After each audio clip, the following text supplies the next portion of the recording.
Business Essentials Podcast. Unlock your career. Learn to speak business English like a pro. Ever freeze when an interviewer smiles and says, "Tell me about yourself," then watch their eyes glaze over as you ramble? Those first 5 minutes seal your fate in 49% of cases, yet this question trips up nearly everyone. I'm Marcus, and today we're nailing the 2-minute answer that makes hiring managers lean in, not check out. Hey, Marcus. Glad to tackle this one. Sarah, your interview coaching is spot on. Thrilled you're here showing everyone how to nail first impressions. We're also unpacking B2C1 professional phrases for real interviews. So why does this seemingly simple question derail so many strong candidates? What catches people off guard? This question appears in 93% of interviews, yet 49% of employers decide you're fit within the first 5 minutes. 5 minutes to make or break it, and most either overshare their life story or undersell completely. That's why structuring this answer strategically is non-negotiable. Well, here's the thing. Most people think "tell me about yourself" means "give me your entire biography." So they start at childhood, walk through every job chronologically, and talk for 5 to 10 minutes. By the time they're done, the interviewer has tuned out completely. So they're overloading the interviewer with information? That's right. And there's psychology behind this. It's called cognitive load. Research shows that modern adults have an attention span of about 8 seconds before they start zoning in and out. When you deliver an unstructured monologue, you're making it really hard for the interviewer to remember anything useful about you. 8 seconds? That's shorter than I thought. Right. And here's the other thing. There's something called the primacy effect. People remember information presented first more strongly than what follows. So if your opening is rambling or unfocused, you've basically set a negative tone for the entire interview. So those first few minutes are critical. Completely. And the data backs this up. One study found that 33% of bosses say they know within 90 seconds whether they'll hire a candidate. That's how fast first impressions form. That's intense. So what's actually happening in the interviewer's brain when they ask this question? There are a few things. First, there's what's called thin slicing. This is where people make rapid judgments based on minimal information: body language, tone of voice, posture, eye contact. Research shows that up to 55% of first impressions come from appearance and body language, 38% from tone of voice, and only 7% from the actual words you use. So how you say it matters more than what you say. In many ways, yes. And here's the second thing. Interviewers aren't just evaluating your qualifications. They're evaluating how you present yourself. Can you communicate clearly? Can you stay focused? Do you understand what's relevant? This question is a test of your communication skills as much as your experience. So it's not just "tell me your resume," it's "show me how you think and communicate." Precisely. And that's why structured answers work so much better. Research on behavioral interviews shows that structured answers, using frameworks like the STAR method, are the strongest predictor of job performance. So what do most people get wrong when they answer this question? Let me give you a few examples. The first big mistake is the life story monologue. Someone sits down and says, "Well, I was born in Ohio. I went to State University. I majored in marketing." And they just keep going. And that's a problem because? Because it's overwhelming. The interviewer already has your resume. They want a concise professional story that shows your value. When you give a 10-minute monologue, you're basically forcing them to do the work of figuring out what matters. So what should they do instead? Start with your current role and core value. Then pick 1 or 2 past experiences that directly support this job. And close with why you're excited about this role. That's it. 2 minutes, maximum. Can you give me an example of what that sounds like? Sure. Let's say you're interviewing for a marketing operations role. Here's how you'd start. I'm currently a marketing operations specialist at Brightwave, where I manage our email and lifecycle campaigns. Over the last year, I've led initiatives that increased trial-to-paid conversion by about 22% through better segmentation and A/B testing. So you're immediately anchoring your value in results. Right. You're not just saying, "I do marketing." You're saying, I create measurable results. And then you'd add, before this, I spent 3 years as a data-driven content marketer at a B2B SaaS startup, which helped lift marketing-sourced pipeline by roughly 30%. So you're connecting past experience to present skills. Right. And then you close with future fit. Looking ahead, I'm excited about roles where I can scale lifecycle programs and use experimentation to drive revenue, which is exactly what stood out in your job description. Oh, so you're tying your skills directly to what the company needs. Precisely. And notice the structure: present value, past proof, future fit. That's what I call the 2-minute value snapshot. I like that. So let's talk about another common mistake. What else do people get wrong? The second big mistake is the resume recitation. Someone literally reads their CV back to the interviewer line by line. And that sounds robotic. Completely. And it adds no new insight. The interviewer is using this question to gauge your communication skills, your self-awareness, and your fit for the role. If you just repeat what's on paper, you're wasting the opportunity. So how do you avoid that? Instead of listing jobs, pick 1 or 2 achievements that directly map to the role's top priorities. Use mini-star snippets: situation, what you owned, and measurable result. So you're giving them a specific, quantifiable proof point. Right. And that's what behavioral interviews are designed to evaluate. They want evidence, not general claims. Got it. What's the third big mistake?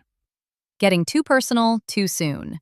Some people lead with their marital status, their kids, their hobbies, things that aren't relevant to the job.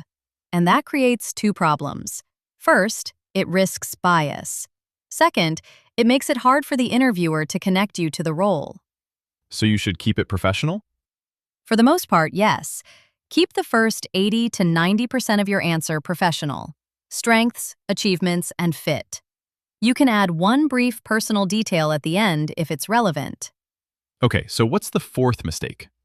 Being vague and generic. Saying things like, I'm a hard worker and a team player, without concrete examples. That's impossible to evaluate. So it's just filler. Completely. Instead, pair each strength with a specific proof point. I led a cross-functional launch that increased signups 20% in 3 months. Or, I cut response times by 40% by redesigning our workflow. So you're making it concrete and measurable. Right. And that aligns with how structured interviews work. They're looking for behavior-based evidence that correlates with future job performance. Okay, so let's talk about the framework. You mentioned the 2-minute value snapshot. Walk me through it step by step. Sure. It has 4 phases. Phase 1 is present, who you are now. You start with your current role and core value, then add 1 high-level recent result. So you're anchoring them in the present immediately. Right. Phase 2 is past, proof of pattern. You briefly connect 1 or 2 past roles to your current strengths. So you're showing growth and consistency. Right. Phase 3 is future, fit, and motivation.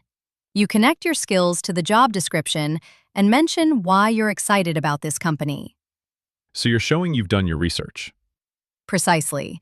And phase 4 is a brief personal touch and handoff. Outside of work, I'm a long-distance runner, which keeps me disciplined. That's a quick overview. I'd be happy to dive deeper wherever most helpful. So you're closing with an invitation for them to ask follow-up questions. Right. And that smooth closing transitions naturally into the rest of the interview. Can you give me the exact phrases people can use to open strong? Sure. Try this. I'm a fill in your role who focuses on your core value. And over the last year, I've your key result. That immediately anchors your identity in present value and impact. So native speakers would say focuses on instead of something like works with? Yeah, focuses on is more intentional and specific. It shows you're strategic, not just busy. What about closing phrases? How do you transition out smoothly? Try this. That's the short version of my background. Where would you like to go deeper? Or, I'll pause there so we have time for your questions, but I can unpack any of those projects in more detail. So you're signaling that you're concise and collaborative. Right. And that aligns with what interviewers want. Dialogue, not monologue. Okay, give me a real-world example. How does this play out in practice? Let me tell you about a candidate I know who was interviewing for a project management role. In his first interview, he gave a 10-minute life story starting with college. The interviewer was polite but clearly checked out. He didn't get the job. And then what happened? He learned the 2-minute value snapshot framework. At his next interview, he opened with, "I'm currently a project manager at Tech Corp, where I lead cross-functional product launches. Last quarter, I delivered a platform redesign 3 weeks ahead of schedule that increased user engagement by 18%. So he led with impact immediately. Right. Then he added, "Before this, I spent 4 years in operations, which taught me how to manage complex workflows and keep stakeholders aligned." And he closed with, "I'm excited about this role because you're scaling internationally, and I've successfully launched products in 3 new markets." And that worked? He got the offer. Same resume, same experience, just a completely different opening that made it easy for the interviewer to see his value. That's incredible. So it's really just about structure and clarity. Right, and confidence. When you have a clear structure, you sound more composed and intentional. Okay, before we wrap up, let's recap the key terms we talked about today. Sure. The main ones were primacy effect, which is how people remember information presented first more strongly than what follows. Thin slicing, which is making rapid judgments based on minimal cues like body language and tone. And the STAR method: situation, task, action, result. A structured way to answer behavioral questions. Great. So our listeners can use these terms when they're preparing for interviews or coaching others on presentation skills. All right, let's bring it home. Sarah, what's the one thing you want people to take from this? The one thing is this: tell me about yourself isn't a request for your life story. It's your chance to position yourself as the right candidate in 2 focused minutes. Use the 2-minute value snapshot: present value, past proof, future fit, and a brief personal touch.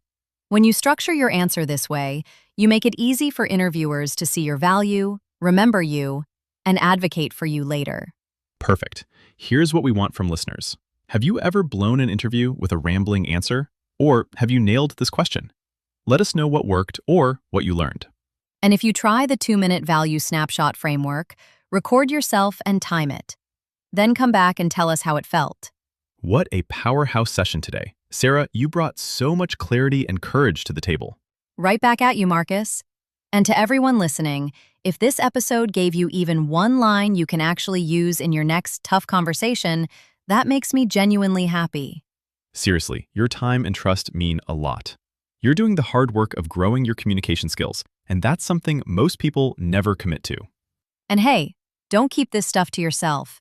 Share this episode with a friend or teammate who struggles to speak up. Next episode, we're leaning straight into a big discomfort zone, asking for more money, more resources, or more responsibility without sounding greedy or entitled. We'll walk you through a simple strategy that turns your request into a win-win, so it feels mutually beneficial instead of self-centered. If you want to stand up for yourself and your value without harming your relationships, this is going to be must-listen material. Until then, keep backing yourself, keep practicing, and remember, you're allowed to ask for what you need. Take care and talk to you soon. Can't wait to hang out with you in the next episode. Business Essentials Podcast. Unlock your career. Learn to speak business English like a pro.